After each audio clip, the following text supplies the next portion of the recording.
Assalamualaikum warahmatullahi wabarakatuh. Salam sejahtera untuk kita semua. Salam Om Swastiastu, Namo Buddhaya, salam kebajikan. Yang terhormat kepada Ibu Eka SE MSI selaku dosen pengampu mata kuliah Studi Kelayakan Bisnis dan teman-teman sekalian. Sebelumnya perkenalkan nama saya Neng Leni Oktavia selaku moderator dalam presentasi kali ini. Kami kelompok 1 izin mempresentasikan hasil laporan kelayakan bisnis pada usaha cangkir pertama kopi. Baik, di sini terdapat 5 anggota kelompok. Yang pertama ada Yusriah Amelia dengan NIM 031, Dela Yoanda dengan NIM 033, saya sendiri Nelaini Oktavia dengan NIM 034, Vivi Limanta 036, dan M. Rezi Alfarij dengan NIM 053. Di sini terdapat riwayat perusahaan dari Cangkir Pertama Coffee, yaitu merupakan salah satu coffee shop yang berada di Jalan Baru Klaster Marcella Maracang di Kecamatan Babakan Cikau, Kabupaten Purwakarta, Jawa Barat dengan kode pos 41151. Pemilik ini memiliki ide untuk mendirikan coffee shop karena memanfaatkan peluang yang ada. Pada saat ini, coffee shop ini sedang booming dan menjadi tren di kalangan masyarakat, khususnya anak muda. Persiapan mendirikan coffee shop ini dikerjakan secara bertahap selama 2 bulan, dan akhirnya secara resmi Cangkir Pertama Kopi ini didirikan pada tanggal 1 Juli tahun 2019. Untuk selanjutnya akan dijelaskan oleh rekan saya. Baik, terima kasih kepada moderator. Baik, di sini ada usulan proyek bisnis. Yang pertama yaitu ada sifat investasi. Sifat investasi yang diusulkan adalah investasi baru, sebab sebelumnya pemilik belum pernah menjalankan coffee shop yang digunakan oleh coffee shop. Lalu di sini ada jenis produk pokok. Yang pertama ada biji kopi, gula pasir, gula aren, creamer, dan susu kental manis. Dan selanjutnya yang tertera pada PowerPoint. Next. Lalu di sini ada aspek hukum. Bentuk badan hukum perusahaan yaitu Cangkir Pertama Coffee ini berbentuk CV, dan prosedur perizinannya yaitu ada surat izin nomor induk perusahaan NIB, sertifikat layak higienis, sertifikat penyuluhan keamanan pangan pada penjamah makanan pada rumah makan, dan sertifikat halal dari Majelis Ulama Indonesia yaitu MUI. Lalu di sini ada lembaga atau departemen yang terkait yaitu ada MUI, Dinas Pangan, NIB yang dikeluarkan oleh lembaga OSS yang berada di bawah Kementerian Investasi atau BKPM yaitu Badan Koordinasi Penanaman Modal. Lalu selanjutnya di sini ada aspek teknis, yaitu ada lokasi proyek bisnis yang terdiri dari ketersediaan bahan mentah. Cangkir Pertama Coffee ini memilih supplier bahan mentah berupa biji kopi dari Bandung. Lalu di sini ada letak pasar yang dituju. Letak pasar yang dituju oleh Cangkir Pertama Coffee ini yaitu dengan tata letak yang mendukung, karena banyak pepohonan yang membuat lingkungan kopi menjadi lebih menarik untuk dikunjungi. Lalu di sini ada tenaga listrik dan air. Itu mencakup untuk menjalankan peralatan kopi, pemanas air, oven, dan peralatan lainnya. Lalu di sini ada suplai tenaga kerja dan juga fasilitas transportasi. Lokasi Cangkir Pertama Coffee ini mudah diakses oleh transportasi umum untuk mempermudah pelanggan yang tidak menggunakan kendaraan pribadi. Lalu di sini yang kedua ada skala operasi. Untuk skala operasi Cangkir Pertama Coffee ini menargetkan menjual 100 sampai 150 dalam sehari. Kemudian ada mesin dan equipment. Adapun peralatan utama yang digunakan pada usaha coffee shop kami yaitu ada mesin kopi, showcase, kulkas, blender, cup seller, dan case drawer. Lalu yang keempat ada layout. Bisa dilihat ya layoutnya pada PowerPoint. Yang terakhir itu ada teknologi. Ada beberapa teknologi yang digunakan oleh Cangkir Pertama Coffee ini yaitu mesin pembayar kartu debit atau kredit, sistem pengawasan keamanan, scan barcode. Next. Lalu di sini ada aspek pemasaran. Yang pertama yaitu segmentasi pasar. Terdapat demografis pada aspek pemasaran Cangkir Pertama Coffee ini yaitu bisa untuk bisa untuk kaum muda yang sudah dewasa berkisar umur 10 sampai 50 tahun. Kemudian pekerjaannya yaitu untuk mahasiswa maupun yang sudah bekerja. Pendapatannya itu kelompok menengah ke bawah maupun menengah ke atas. Lalu yang kedua ada geografis. Cangkir Pertama Coffee ini terletak di Kabupaten Purwakarta, Jawa Barat. Lalu ada psikografis, yaitu orang-orang pecinta kopi bagi kalangan pekerja kreatif, mahasiswa, komunitas lokal, dan lain-lain. Lalu yang kedua ada targeting. Eh, Target dari cangkir pertama kopi ini yaitu pekerja kreatif dan juga mahasiswa. Lalu yang ketiga ada positioning. Positioning ini ada bauran pemasaran yaitu produk kami terdapat beberapa produk yaitu dari minuman kopi dan non kopi. Lalu yang kedua ada place. Tempat cangkir pertama kopi ini saya sudah tadi jelaskan di Kabupaten Purwakarta. Lalu ada pun promosi yang kami gunakan yaitu di media sosial, media sosial, event khusus, kerjasama dan pemasaran konten. Lalu selanjutnya ada analisis SWOT, yaitu ada kekuatan pada coffee shop kami itu yaitu produk berkualitas tinggi, lokasi yang strategis, dan tim barista yang terlatih. Lalu di sini ada kelemahan, yaitu biaya operasional tinggi, persaingan yang ketat, dan juga pelayanan yang kurang konsisten. Lalu di sini ada peluang, yaitu pertumbuhan pasar kopi, inovasi menu, dan juga program kesetiaan pelanggan. Lalu yang terakhir di sini ada ancaman. Ancamannya yaitu persaingan yang kuat, perubahan tren konsumen, regulasi kesehatan dan keselamatan makanan. Lalu di sini ada permintaan dan penawaran. Pada permintaan untuk cangkir pertama kopi ini ada harga yang semakin rendah harga kopi dan produk lainnya, semakin tinggi juga permintaan. Sebaliknya harga yang tinggi juga semakin mengurangi permintaan. Lalu di sini ada penawaran.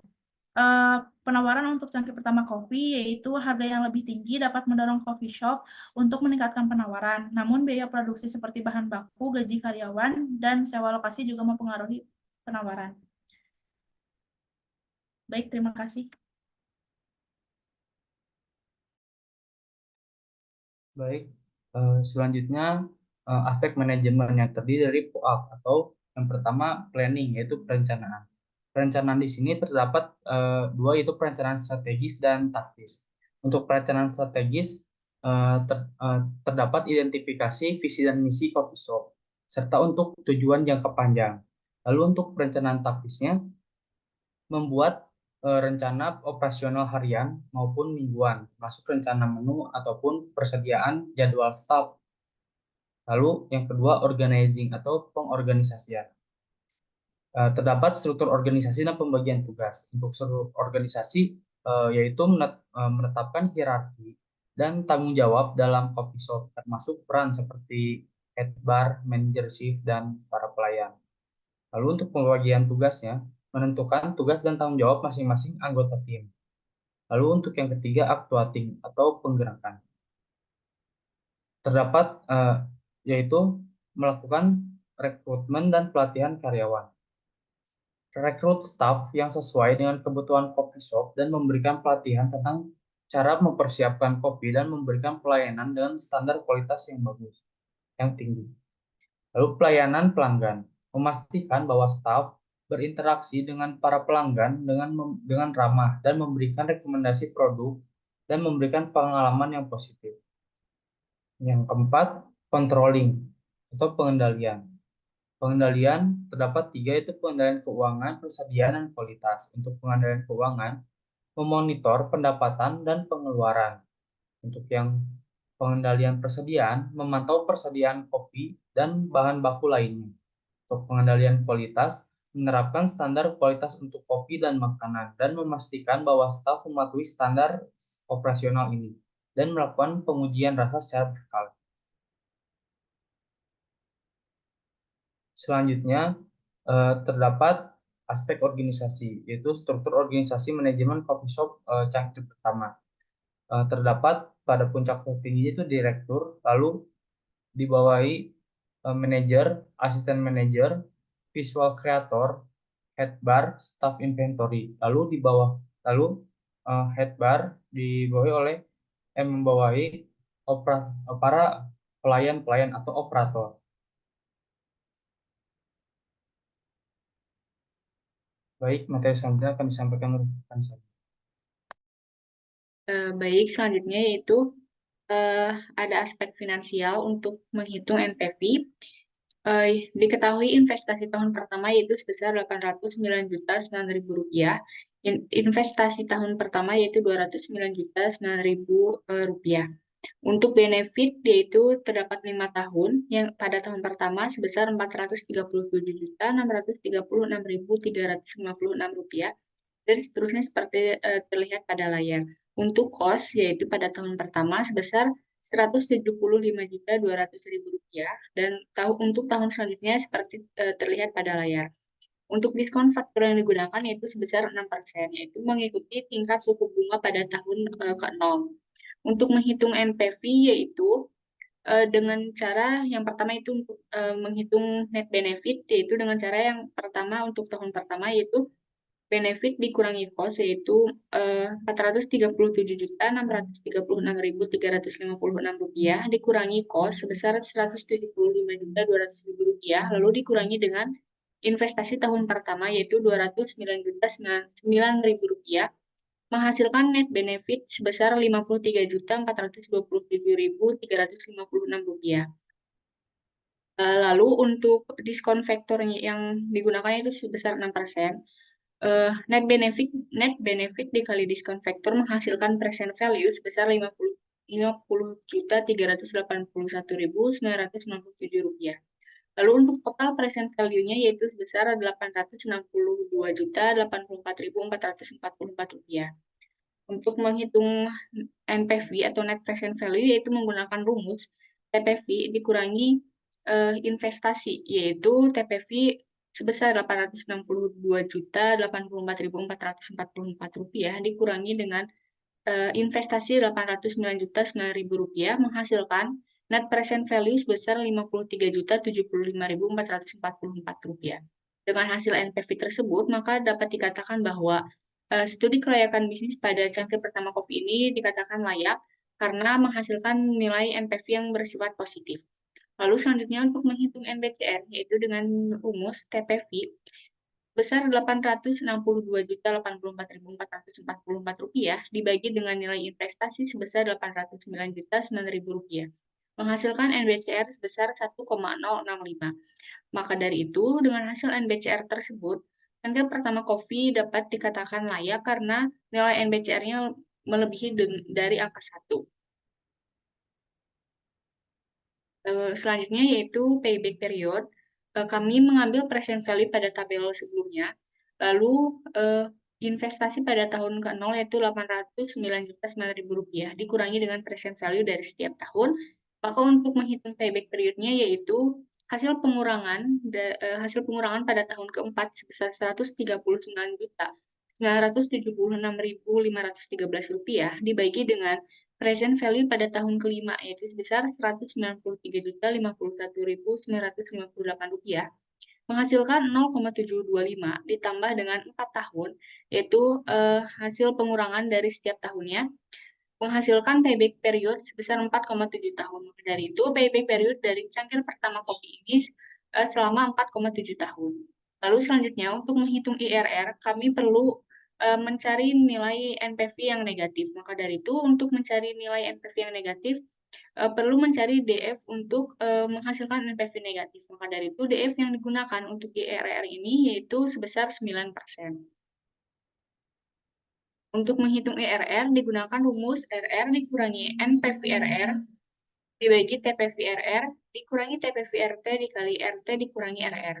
Untuk RR-nya ini yaitu diskon faktor pada sebelumnya yaitu 6% ditambah NPV-RR yaitu NPV yang bersifat positif sebesar Rp53.075.444 dibagi TPV-RR yang bersifat positif yaitu Rp862.084.444 dikurangi TPV-RT yaitu yang bersifat negatif yang pada diskon faktor terbaru yaitu sebesar Rp789.419.735 dikali RT yaitu diskon faktor yang terbaru yaitu sebesar 9% dan RR diskon faktor sebelumnya yaitu sebesar 6%.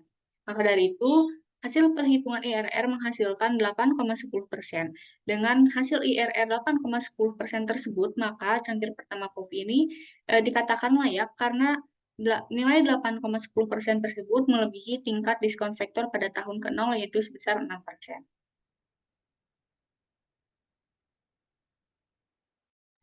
Baik, selanjutnya di sini ada kesimpulan. Cangkir pertama kopi memastikan keberlanjutan bisnisnya dengan membentuk badan hukum CV dan memenuhi persyaratan perizinan seperti NIB, Sertifikat Keamanan Pangan, dan Sertifikat Halal.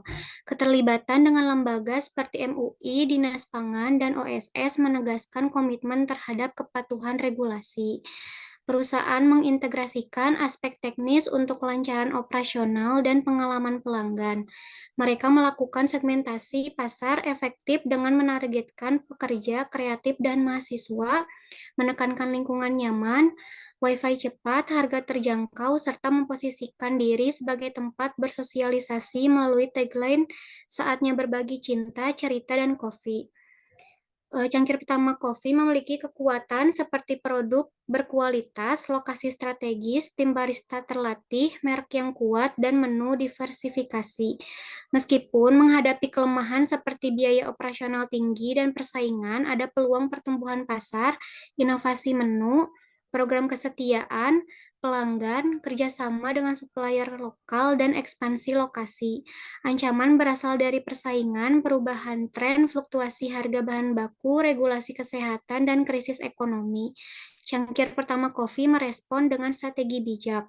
Permintaan dipengaruhi oleh harga, pendapatan, selera, dan tren. Sedangkan penawaran terkait dengan biaya produk, ketersediaan bahan baku, kompetisi, inovasi, dan kapasitas produksi.